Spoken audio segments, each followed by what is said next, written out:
Doctor എങ്ങളല്ലേ പറഞ്ഞത് COVID-19 വലിയൊരു അപകടകരമായ അവസ്ഥയിലൊന്നല്ല ഇപ്പം.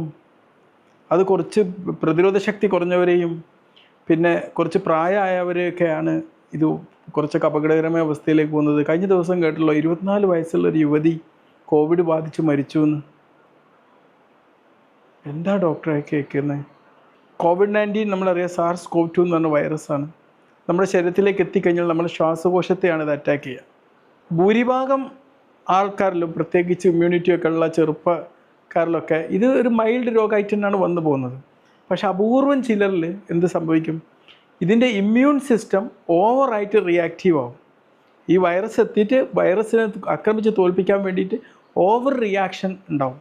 അതിൻ്റെ ഫലമായിട്ട് എന്താവും? ഓവർ റിയാക്ഷൻ നടക്കുമ്പം അവിടെ നമ്മുടെ ശ്വാസകോശത്തിൽ ഇൻഫ്ലമേഷൻ അല്ലെങ്കിൽ ശക്തമായിട്ടുള്ള നീർവീക്കം സംഭവിച്ച് ആകെ ഇങ്ങോട്ട് അൽക്കുലത്താവുന്നൊരവസ്ഥ ഉണ്ടാകുക. അതിലൂടെ ഓക്സിജൻ്റെ ലെവൽ കുറഞ്ഞു പോവുക. അങ്ങനെ ലങ് ഫെയിലിയർ എന്ന് പറയുന്നൊരവസ്ഥയിലേക്ക് നീങ്ങും. അത് സംഭവിക്കുമ്പോൾ പിന്നെ എന്താവും? മറ്റ് അവയവങ്ങളുടെ പ്രവർത്തനവും താറുമാറിലായിട്ട് ഓർഗൻസ് ഫെയിലിയർ സംഭവിക്കും. കോവിഡ്-19 ഉണ്ടാക്കാൻ സാധ്യതയുള്ള മറ്റൊരു അപകടകരാവസ്ഥ എന്ന് പറഞ്ഞാൽ ക്ലോട്ട് ഉണ്ടാക്കുക എന്നുള്ളതാണ്. ഈ ക്ലോട്ട് ഉണ്ടായിക്കഴിഞ്ഞാൽ എന്തായിരിക്കും പ്രശ്നം? അത് ചിലപ്പോൾ ഹൃദയാഘാതമോ അല്ലെങ്കിൽ പക്ഷാഘാതമോ അല്ലെങ്കിൽ മറ്റ് ഓർഗൻസിനെയൊക്കെ ബാധിച്ച് അവരുടെ അവയവങ്ങളുടെ ഫെയിലിയറോ അങ്ങനെയും വരാനുള്ള ഒരു വിദൂര സാധ്യതയുണ്ട്. തീർച്ചയായിട്ടും ഇത് ഭൂരിഭാഗം ആൾക്കാരിൽ സംഭവിക്കുന്ന ഒന്നല്ല ഇത്. കാരണം ഇന്ന് നമുക്ക് കോവിഡ് എന്ന് പറഞ്ഞാൽ നോൺ വൈറസാണ്, അൺനോൺ വൈറസ് അല്ല.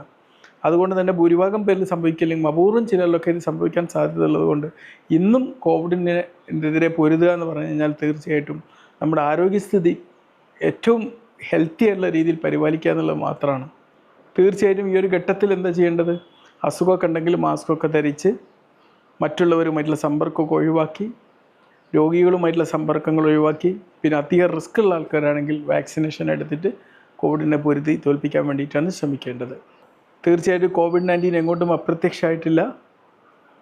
അപകടകരമായ സാഹചര്യങ്ങൾ ഏതൊരു വൈറൽ ലോകത്തിനും പോലെ കോവിഡ്-19 ഒരു അത്ര കോമൺ ആയിട്ടില്ലെങ്കിലും വിദൂരമായിട്ടുണ്ട് എന്നുള്ളത് കൊണ്ട് തന്നെ നമ്മുടെ ഹെൽത്തിൻ്റെ കാര്യത്തിൽ നമ്മൾ പൂർണ്ണ ശ്രദ്ധ പുലർത്തിക്കൊണ്ട് മുന്നോട്ട് കൊണ്ടുപോകുക. അതാണ് നമുക്ക് ചെയ്യാനുള്ള ഏക പോകും വഴി. Okay, by.